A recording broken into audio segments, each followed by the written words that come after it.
আজ শুভ বুদ্ধ পূর্ণিমা। ধ্যান আর পূজার মধ্য দিয়ে সকালে শুরু হয় বৌদ্ধদের সবচেয়ে বড় এ ধর্মীয় উৎসব। দিনভর চলে নানা আয়োজন, মন্দিরগুলো সেজে ওঠে ভিন্ন সাজে। ভক্তরা ভিড় করেন পূজা আর সমবেত প্রার্থনায়।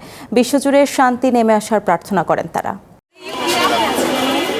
নরম ভোরের আলো, বৃষ্টি স্নাত সকাল, আজ শান্তির বার্তা নিয়ে এসেছে এক পবিত্র দিন, বুদ্ধ পূর্ণিমা।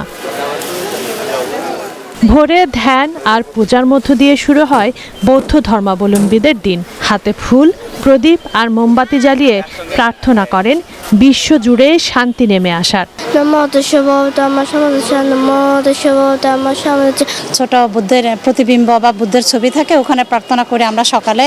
এটা পরে আমরা আমাদের সকালের নাস্তা, প্রাতরাশ বা যারা চাকরি অফিসে যাই করি।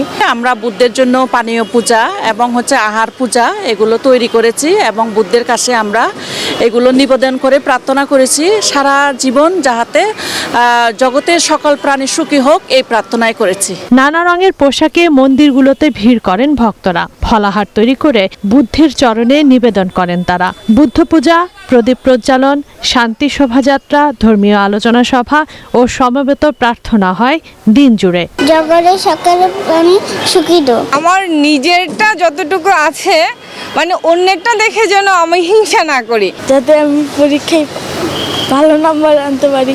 যুদ্ধ, হত্যা, হানাহানি, ব্যভিচার থেমে গিয়ে শান্তির বার্তা ছড়িয়ে পড়ুক পৃথিবী জুড়ে, এমনটাই আশা বিশ্বাসীদের। বুদ্ধ পূর্ণিমার আহ্বান এবং আমাদের প্রতিপাদ্য বিষয় হচ্ছে পৃথিবীতে হানাহানি বন্ধ হোক, যুদ্ধ বন্ধ হোক, মানুষের মধ্যে সাম্যতা আসুক।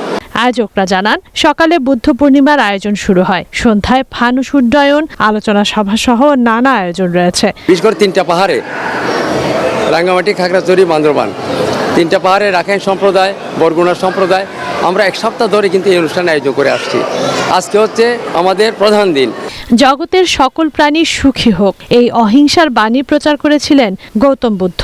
বৌদ্ধ ধর্মমতে 2500 বছর আগে এই দিনে মহামতি গৌতম বুদ্ধ আবির্ভূত হয়েছিলেন। তার জন্ম, বোধিলাভ ও মহাপ্রয়াণ হয়েছিল বৈশাখী পূর্ণিমার দিনে। এজন্য বুদ্ধ পূর্ণিমাকে বৈশাখী পূর্ণিমাও বলা হয়। ভোরের নরম আলো আর প্রার্থনার সুরে হলো বুদ্ধ পূর্ণিমার আয়োজন।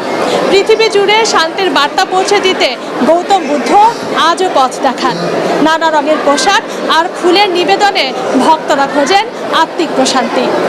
তানজিনা অন্ত, ওয়ান নিউজ, ঢাকা।